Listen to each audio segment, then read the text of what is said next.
Morning all students. Apex college online classes में आप सभी का स्वागत है। तो अपन पढ़ रहे बीएससी पार्ट फर्स्ट ईयर की ऑर्गेनिक केमिस्ट्री और इसमें अपना टॉपिक है मैकेनिज्म ऑफ केमिकल रिएक्शन, रासायनिक अभिक्रियाओं की क्रियाविधि। ये अपना चैप्टर चल रहा है। अब इसमें टॉपिक आता है ऊर्जा का चिंतन या एनर्जी कंसिडरेशन। तो ऊर्जा का चिंतन यानी जिसमें ऊष्माक्षेपीय अभिक्रिया होगी या ऊष्माशोषी अभिक्रिया। तो ऊष्माक्षेपीय अभिक्रिया कब होगी? जब उसमें क्या होगा, ऊष्मा का उत्सर्जन, यानी ऐसी रासायनिक अभिक्रिया जिसमें ऊष्मा का या ऊर्जा का बाहर निकलती है उसको बोलते हैं ऊष्माक्षेपी। और ऊष्माशोषी क्या होती है, यानी ऐसी रासायनिक अभिक्रिया जिसमें ऊष्मा दी जाती है उसको बोलेंगे ऊष्माशोषी। जैसे ये है इसमें अभिक्रिया की प्रगति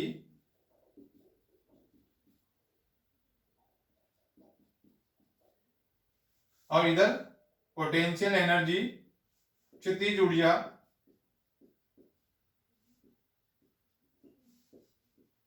इधर तो अभिक्रिया की प्रगति, इधर है क्षितिज ऊर्जा या पोटेंशियल एनर्जी। जिसे क्रिया कारक।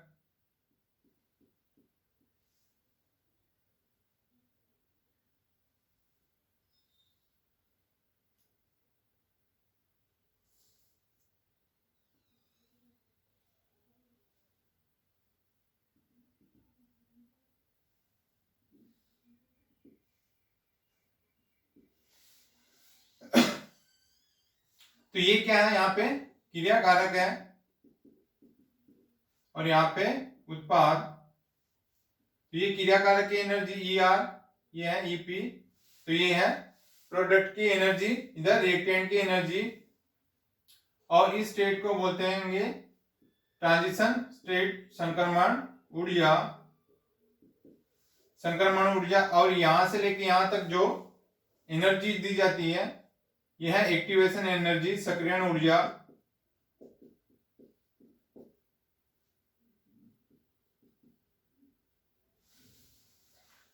और इसी प्रकार ये तो हो गया ऊष्माक्षेपी की, ऊष्माक्षेपी का ऊर्जा का चित्र है ये अभिक्रियाओं के। और इसी प्रकार इधर भी बनता है अभिक्रिया की प्रगति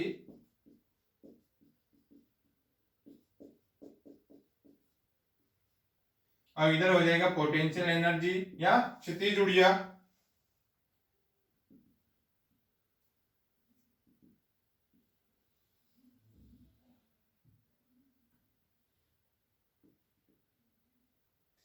तो ये इधर क्रिया कारक हो जाएगा ई आर और ये ई पी।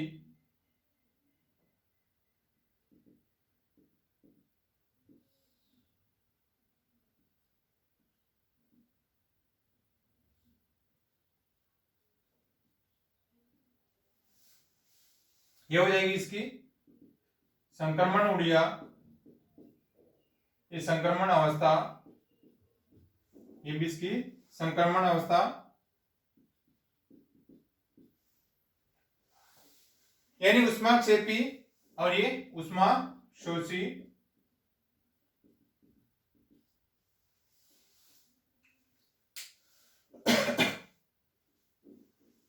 ये है एक्सोथर्मिक और ये है एंडोथर्मिक। तो ऊष्माक्षेपी यानी ऊष्माक्षेपी रासायनिक अभिक्रियाओं में क्या होगा, ये इनका एनर्जी प्रोफाइल डायग्राम होता है, एनर्जी प्रोफाइल डायग्राम। तो जिसमें क्या हो जाएगी क्रिया कारक और उत्पाद, जिसमें से क्या हो जाएगी क्रिया कारक की जो एनर्जी होती है ये क्या होगी उत्पाद की तुलना में ज्यादा होगी। तो ये अभिक्रिया कौन सी होगी, ऊष्माक्षेपी। यानी ये इसका क्रिया कारक की एनर्जी यहां से लेके यहां तक और यहां से लेके और यहां तक है ईपी, उत्पाद की एनर्जी। तो सबसे ज्यादा एनर्जी किसकी है, यहां से लेके क्रिया कारक की एनर्जी है। तो क्रिया कारक की एनर्जी उत्पाद की तुलना में ज्यादा होती है। तो क्या होती है, ऊष्माक्षेपी अभिक्रिया होती है। और ऊष्माशोषी में क्या होगा, जैसे ये इसकी एनर्जी कम है और प्रोडक्ट की एनर्जी यहां से ज्यादा है। तो उस क्रिया कारक की एनर्जी यदि कम होती तो ऊष्माशोषी अभिक्रिया होती है।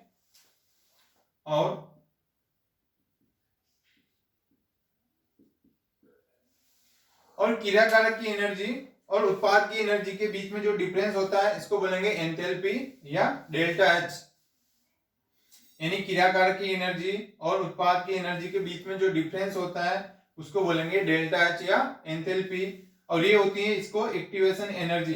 यानी किसी भी रासायनिक अभिक्रियाओं को होने के लिए अपने को क्या करते हैं, एनर्जी देनी पड़ती है। तो इसको यानी इस कर्व को पार करके फिर इसमें प्रोडक्ट बनता है, तो इसके लिए अपने को एक्टिवेशन एनर्जी देनी पड़ती है। और ये इसकी क्या हो गई, ट्रांजिशन स्टेट होती है।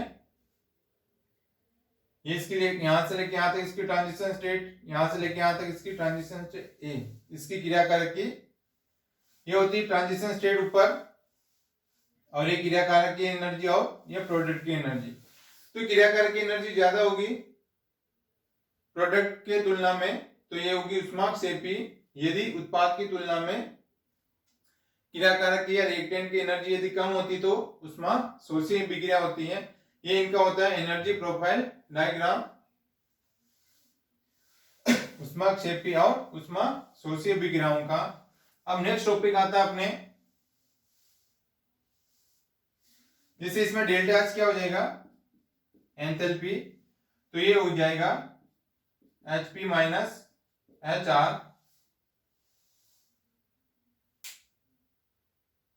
यानी उत्पाद एवं क्रियाकारक की एंथैल्पी का अंतर क्या कहलाएगा, ये एंथैल्पी कहलाएगा। डेल्टा एच यानी एंथैल्पी, जो प्रोडक्ट की एंथैल्पी माइनस क्रियाकारक की एंथैल्पी, इसको लेस कर देंगे तो क्या आ जाएगा, इसमें से एंथैल्पी आ जाएगी।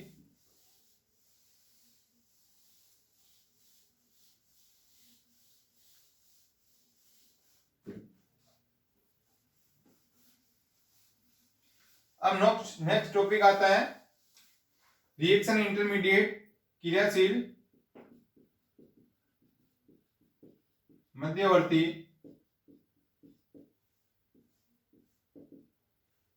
रिएक्शन इंटरमीडिएट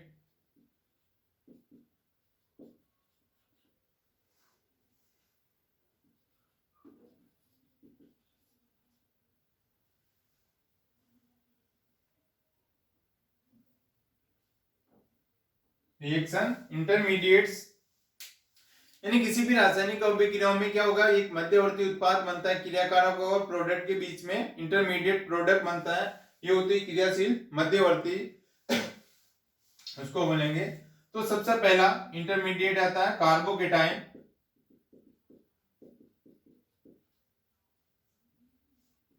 कार्बोकेटाइन, तो इसमें क्या होता है, इंटरमीडिएट क्या बनता है, कार्बोकेटाइन बनता है।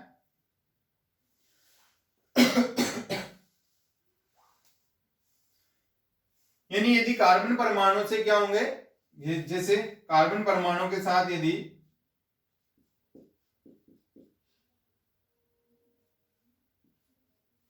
अधिक हेलोजन परमाणु यानी कार्बन के साथ में यदि कोई परमाणु है जिसकी इलेक्ट्रोनेगेटिविटी क्या होगी, ज्यादा होती है, तो क्या बनेगा, कार्बोकेटाइन बनेगा। यदि जिसकी इलेक्ट्रोनेगेटिविटी या विद्युत ऋणात्मकता क्या होती, कार्बन से ज्यादा होगी, तब क्या बनेगा, कार्बोकेटाइन। तो ये बनेगा प्लस, तो इस प्रकार ये बन गया कार्बोकेटाइन। तो कार्बोकेटाइन किसे कहेंगे, यानी किसी सहसंयोजक बंध द्वारा जुड़े हुए कार्बन परमाणु के साथ यदि अधिक विद्युत ऋणी परमाणु जुड़ा हुआ है, तो जब इलेक्ट्रॉन युग्म क्या हो जाएगा, इस हेलोजन परमाणु के साथ में इसके इलेक्ट्रॉन इसके पास चले जाएंगे हेलोजन के पास, तो कार्बोकेटाइन का फॉर्मेशन होता है, इससे बोलेंगे कार्बोकेटाइन। और कार्बोकेटाइन की स्टेबिलिटी का ऑर्डर रहता है, इनका स्थायित्व का क्रम रहता है स्टेबिलिटी ऑर्डर, ये रहेगा 3 डिग्री, 2 डिग्री, 1 डिग्री और CH3 पॉजिटिव। ये इनका ऑर्डर रहता है, स्टेबिलिटी का ऑर्डर 3 डिग्री, 2 डिग्री, 1 डिग्री और CH3। जैसे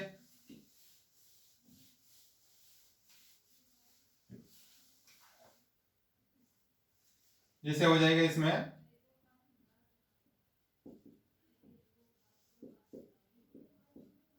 ये 3 डिग्री,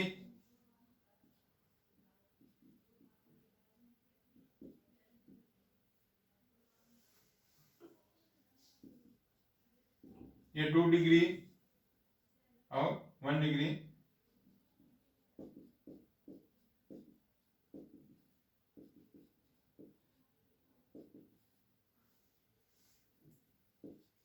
तो ये 3 डिग्री, 2 डिग्री और 1 डिग्री और ये CH3। तो इनका स्थायित्व का क्रम या स्टेबिलिटी ऑर्डर किसका रहेगा? 3 डिग्री, 2 डिग्री, 1 डिग्री। तो कार्बोकेटाइन का सबसे ज्यादा स्थायित्व किसका रहेगा? 3 डिग्री कार्बोकेटाइन का स्थायित्व सबसे ज्यादा रहता है। देन सेकंड डिग्री और 1 डिग्री और CH3 कार्बोकेटाइन का, ये इनका रहता है स्टेबिलिटी ऑर्डर। अब जैसे बहुत सारी रासायनिक अभिक्रियाओं में क्या होगा, जैसे कार्बोकेटाइन बनता है, जैसे CH3 CH2 कार्बोकेटाइन बना, तो इसकी रिएक्शन अपन इसके साथ करवाएंगे, तो ये बन जाएगा CH3 CH2X। ये होती है SN1 नाभिक स्नेही प्रतिस्थापन।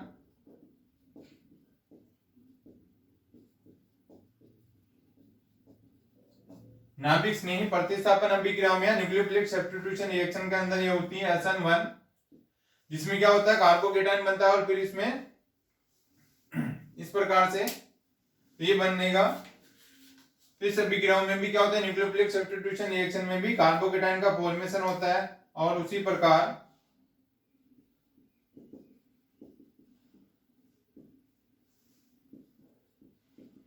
ये होगा कार्बोकेटाइन। इसकी रिएक्शन अपन जैसे यहां से H प्लस बाहर निकल जाएगा तो ये बनाएगा CH3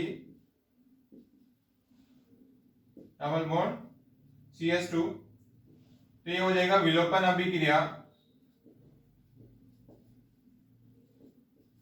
तो एलिमिनेशन रिएक्शन में भी क्या हो जाएगा, इसमें से कार्बोकेटाइन बनता है। एलिमिनेशन या विलोपन अभिक्रियाओं में भी कार्बोकेटाइन बनता है। यहां से एक H प्लस आयन बाहर निकल जाएगा, ये बाहर निकलेगा तो यहाँ डबल बॉन्ड हो जाएगा, तो ये बनेगा एल्कीन। और उसी प्रकार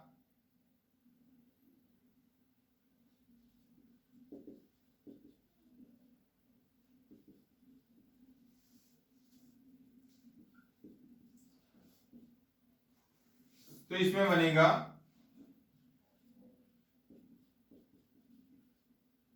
CH3 तो इसमें क्या हो जाता है, ये वाली अभिक्रिया है पुनर्विन्यास या रीअरेंजमेंट।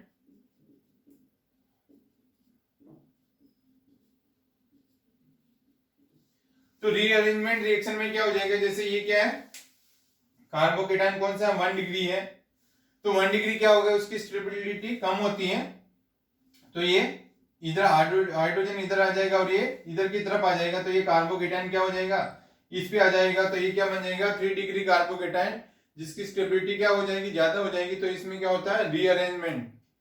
तो रीअरेंजमेंट अभिक्रियाओं में इस प्रकार के कार्बोकेटाइन बनते हैं। तो इस प्रकार के ये जो भी है nucleophilic substitution reaction, elimination reaction और रीअरेंजमेंट अभिक्रियाओं में कार्बोकेटाइन का फॉर्मेशन होता है। अब आता है नेक्स्ट इंटरमीडिएट।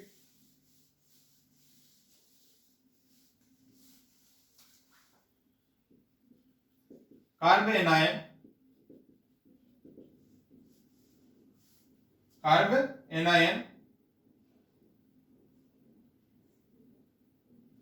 तो कार्ब एनायन का फॉर्मूला होता है, ये होता है कार्ब एनायन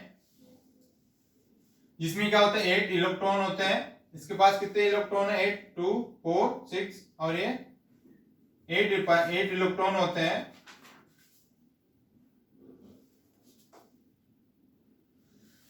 और कार्ब एनायन कब बनते हैं, यानी जब किसी, ये Y है तो ये बनेगा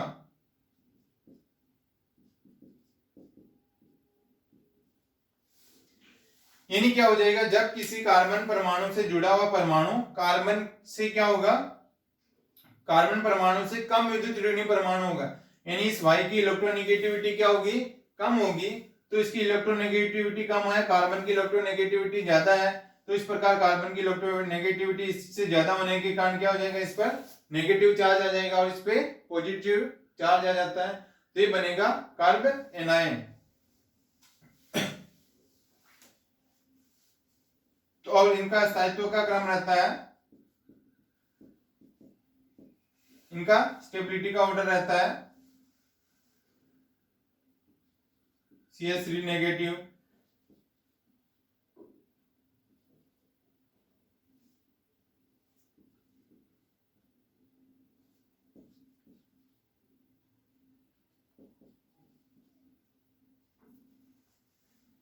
ये हो जाएगा 1 डिग्री और ये 2 डिग्री।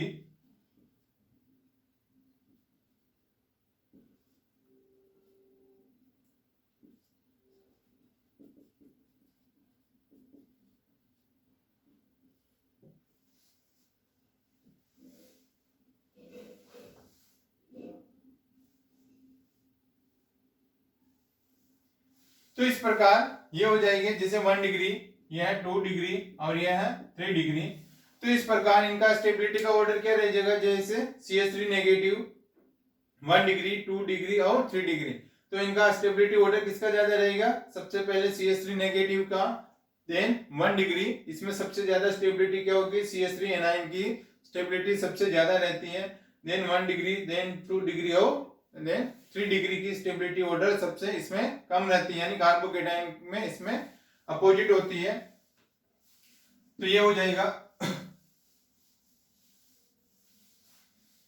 जैसे ये है जिसमें क्या हो जाएगा, कार्बन की इलेक्ट्रोनेगेटिविटी ज्यादा होगी, तो ये बनेगा, जैसे इसका एग्जांपल है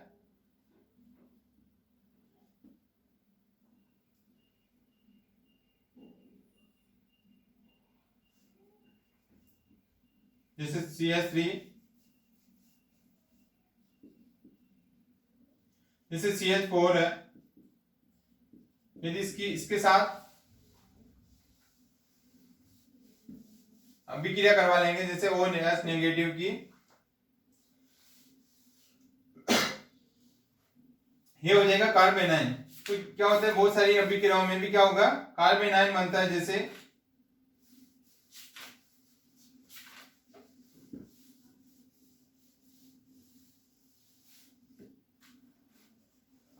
CH3 CH2, तो इसमें भी क्या हो गया, कार्बेनाइन बनता है, जैसे तो इसकी रिएक्शन अपन किसके साथ करवाएंगे, CO2 के साथ करवाएंगे, तो ये बनेगा CH3 CH2 C double bond O negative. ये होती है एडिशन,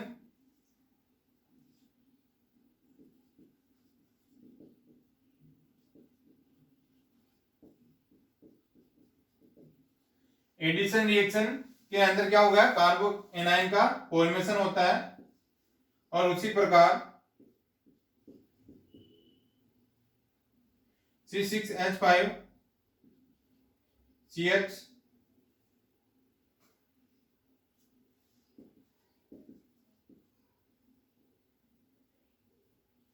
CH2 Br, तो इसमें से क्या निकल जाएगा, Br नेगेटिव बाहर निकल जाएगा, तो ये क्या हो जाएगा, जैसे ये यहाँ पे आएगा और इसमें से Br बाहर निकल जाएगा, ये क्या होगा, सेकंड डिग्री कार्बोनाइन है, तो इसमें से ब्रोमाइड आयन बाहर निकल जाएगा और ये बनेगा C6H5 डबल बॉन्ड CH2, और यह है विलोपन अभिक्रिया।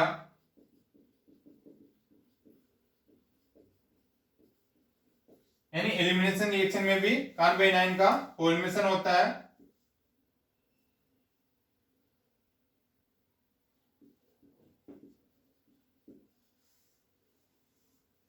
और नेक्स्ट रिएक्शन आती है इसमें, जैसे इसमें है तो ये बॉन्ड यहां पे आ जाएगा और इसमें से ये बाहर निकल जाएगा और ये इसके साथ जुड़ जाएगा, यानी हाइड्रोजन क्या हो जाएगा, इसके साथ जुड़ जाएगा, ये बनेगा CH3 तो ये हाइड्रोजन यहां से हटेगा, तो यहाँ पे डबल बॉन्ड और यहाँ से क्लोरीन इसमें से बाहर निकल जाता है, तो ये बनाएगा CH3 plus CH2 double bond CH2 plus chloride ion. तो ये क्या हो गई, प्रतिस्थापन अभिक्रिया या सब्स्टिट्यूशन रिएक्शन। तो इसमें भी क्या हो गया, कार्बन एनायन का फॉर्मेशन होता है, यानी सब्स्टिट्यूशन रिएक्शन भी कार्बन एनायंस का इंटरमीडिएट बनता है, फिर इसमें ये रिएक्शन होती है सब्स्टिट्यूशन रिएक्शन। अब नेक्स्ट आता है इंटरमीडिएट।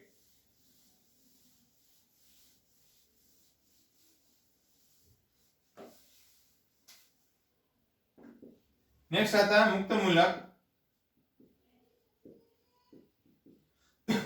या फ्री रेडिकल।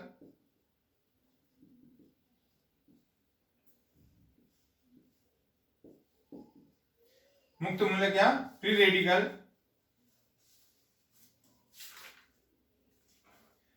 तो इसमें भी क्या होता है, फ्री रेडिकल बनते हैं, जैसे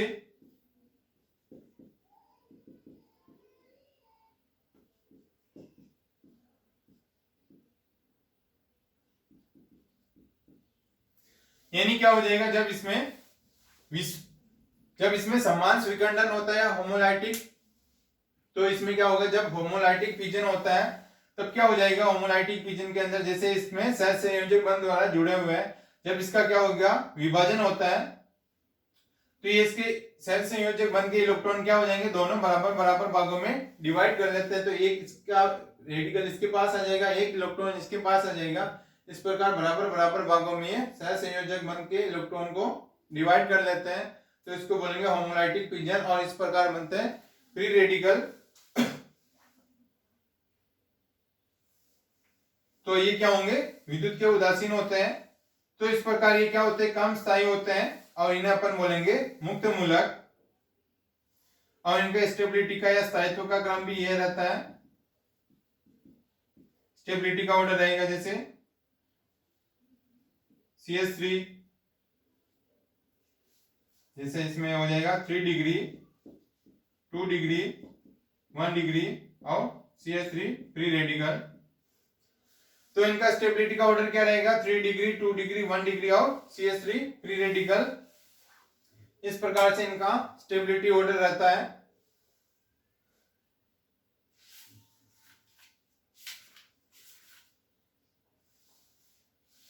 और इस मुक्त मूलक में क्या हो जाएगा, जैसे तो इसके पास कितने हैं, 7 इलेक्ट्रॉन रहता है। ये इसका फ्री रेडिकल का चिन्ह है, ये इस प्रकार शो करते हैं, कार्बन पे एक फ्री रेडिकल यानी ये हो गए, तो इसके पास 7 इलेक्ट्रॉन होते हैं, और इनका क्या होता है, अष्टक अपूर्ण होता है, अष्टक अपूर्ण, और 7 इलेक्ट्रॉन रहते हैं। इस प्रकार इनकी स्टेबिलिटी ऑर्डर क्या हो जाएगा, ये हो जाएगा।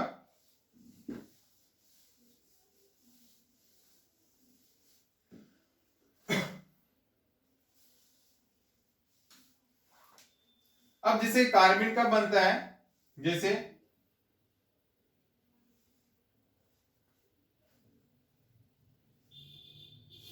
ये हो जाएगा फ्री रेडिकल। अब नेक्स्ट आता है इसमें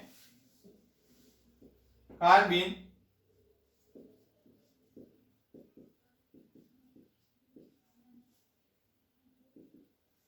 और कार्बन ये होता है।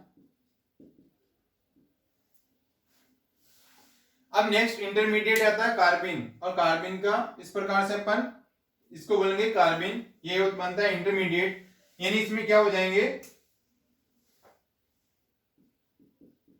षटक इलेक्ट्रॉन होते हैं इसमें, यानी 6 इलेक्ट्रॉन होते हैं, षटक इलेक्ट्रॉन या सेक्सटेट इलेक्ट्रॉन। यानी किसी कार्बन में षटक इलेक्ट्रॉन युक्त एक ऐसी उदासीन इलेक्ट्रॉन न्यून स्पीसीज है जिसके पास क्या है, 2 अयुग्मित इलेक्ट्रॉन होते हैं, और जिनके द्वारा ये क्या करते हैं, 2 सहसंयोजक बंध बनाते हैं। यानी इसके पास क्या, 2 अयुग्मित इलेक्ट्रॉन आते हैं, 2 अयुग्मित इलेक्ट्रॉन है, जिसके कारण क्या करेंगे, दोनों अयुग्मित इलेक्ट्रॉन 2 सहसंयोजक बंध द्वारा जुड़ जाते हैं, इसको बोलेंगे कार्बन। जैसे ये कार्बन बनती है डाइएजो मेथेन के विघटन से, जैसे CH2N2, ये हो जाएगा डाइएजो मेथेन। जब इसका विघटन करते हैं तो ये बनेगा CH2+N2, तो ये क्या बन जाएगा, कार्बन। तो डाइएजो मेथेन के विघटन से भी क्या बनता है, कार्बन। और नेक्स्ट जैसे अल्फा विलोपन से भी क्या बनती है, कार्बिन बनती है। यदि अल्फा विलोपन से भी क्या बन जाएगी, कार्बिन बनती है, जैसे CH Cl3, इसकी रिएक्शन अपन OH नेगेटिव है अक्षा बेस के साथ करवाएंगे, यानी इस क्लोरोफॉर्म की रिएक्शन अपन इस बेस के साथ करवाएंगे, तो ये बनेगा CCl3 और नेगेटिव चार्ज प्लस H2O, यानी एक इसके हाइड्रोजन और OH, तो ये क्या हो जाएगा, H2O बाहर निकल जाएगा, इसका नेगेटिव चार्ज इस पे आ जाएगा, तो ये बनेगा। और इसमें से क्या हो जाएगा, एक क्लोरीन बाहर निकल जाएगी, यानी इसमें से क्या निकल जाएगा, एक क्लोरीन बाहर निकल जाएगी, तो ये क्या बनेगा, डाइक्लोरोकार्बिन।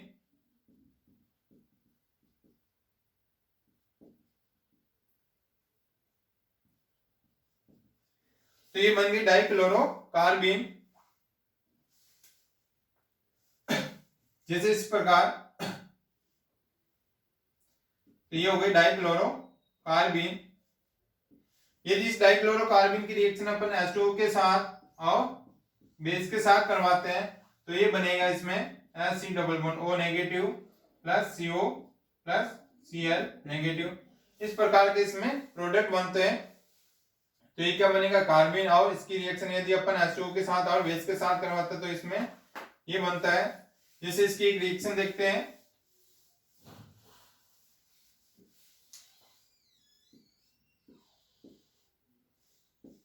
ये है साइक्लोहेक्सीन।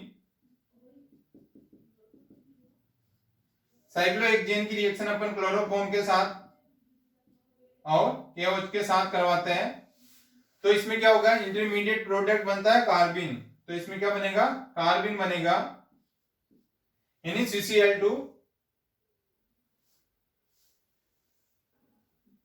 और तो इसके साथ ये बनाएगा, ये कार्बिन के साथ इंटरमीडिएट बनेगा, तो Cl और Cl, ये बनेगा 7 डाइक्लोरो साइक्लो हेप्टेन, इसको बनेंगे 7 यानी 1 2 3 4 5 6 और ये 7, तो 7 डाइक्लोरो साइक्लो हेप्टेन बनता है। यानी इसमें क्या होगा, इसकी रिएक्शन यदि अपन इसके साथ करवाएंगे तो इसमें इंटरमीडिएट बनता है, डाइक्लोरो कार्बिन बनता है। ये डाइक्लोरो कार्बिन के साथ में ये क्या हो जाएगा, जब ये बॉन्ड ब्रेक होता है तो इसके साथ में ये इसकी एडिशन हो जाता है, तो ये बनाएगा 7 डाइक्लोरो साइक्लो हेप्टेन।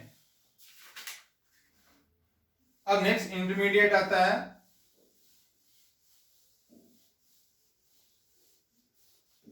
एराइन।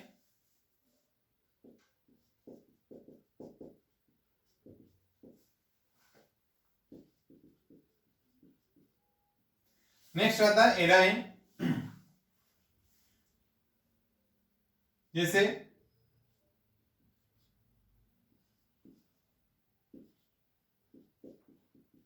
CF2Cl, और इसकी रिएक्शन करवाने अपन इसके साथ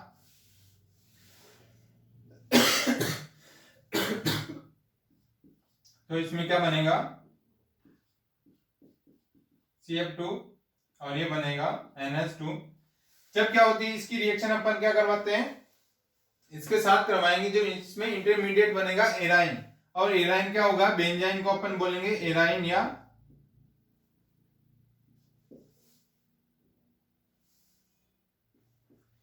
तो ये बनता है इसमें एराइन का मतलब ये हो गया एराइन, इसको अपन बेंजाइन भी बोल सकते हैं, बेंजाइन, जिसमें क्या हो जाएगा, एक कार्बन के साथ में ट्रिपल बॉन्ड के साथ में ये जुड़े रहते हैं, इसको बोलेंगे एराइन। तो इसमें इंटरमीडिएट क्या बनता है, एराइन या बेंजाइन बनता है। जिससे इसकी मैकेनिज्म देखते हैं अपन,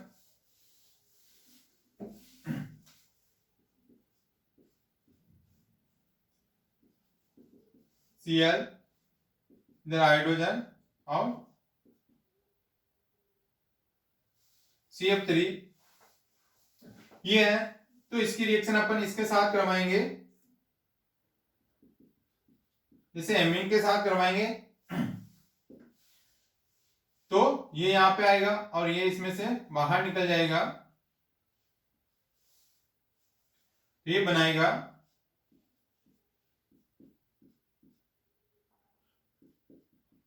तो यहां से क्या हो जाएगा, क्लोरीन इसमें से बाहर निकल जाएगा और इसमें इंटरमीडिएट प्रोडक्ट ये बनेगा और यहां से एक क्लोराइड आयन भी इसमें से बाहर निकल जाएगा। जैसे एक अमोनिया बाहर निकलती है और एक क्लोराइड आयन बाहर निकल जाएगी। तो यानी ये यहाँ पे आएगा तो यहाँ पे क्या हो जाएगा, ट्रिपल बॉन्ड और यहाँ से क्लोरीन बाहर निकल जाएगी, ये हाइड्रोजन और NH2 तो ये क्या बनाएगा, अमोनिया इसमें से बाहर निकल जाएगी और ये इंटरमीडिएट बनेगा बेंजाइन या एराइन। यदि इसकी रिएक्शन अपन करवाएंगे एमीन के साथ, एमाइन के साथ, एमाइन आयन के साथ या अमीन आयन के साथ करवाएंगे तो ये बन जाएगा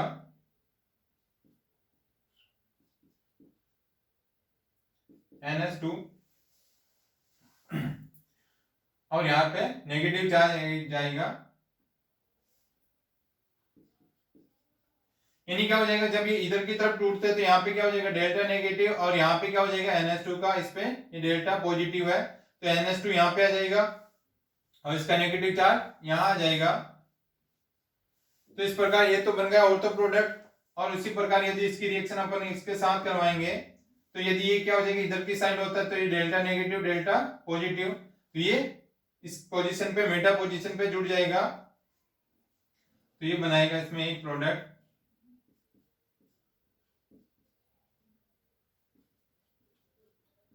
और इसका नेगेटिव चार्ज इस पे आ जाएगा। यदि इनकी रिएक्शन अपन NH3 के साथ करवाते हैं तो NH2 आयन क्या हो जाएगा, इसमें से बाहर निकल जाएगा। यानी इसकी रिएक्शन अपन अमोनिया के साथ करवाएंगे तो एक हाइड्रोजन इस नेगेटिव पे जुड़ जाएगा और NH2 इसमें से बाहर निकल जाएगा तो ये बनाएगा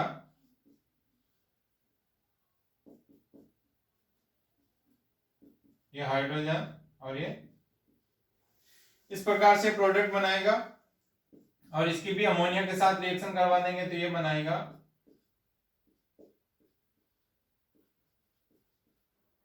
ये हाइड्रोजन। तो इस प्रकार से ऑर्थो और मेटा दोनों प्रोडक्ट बनाते हैं इसमें। और इसका इंटरमीडिएट क्या बनता है, इसमें बेंजाइन बनता है या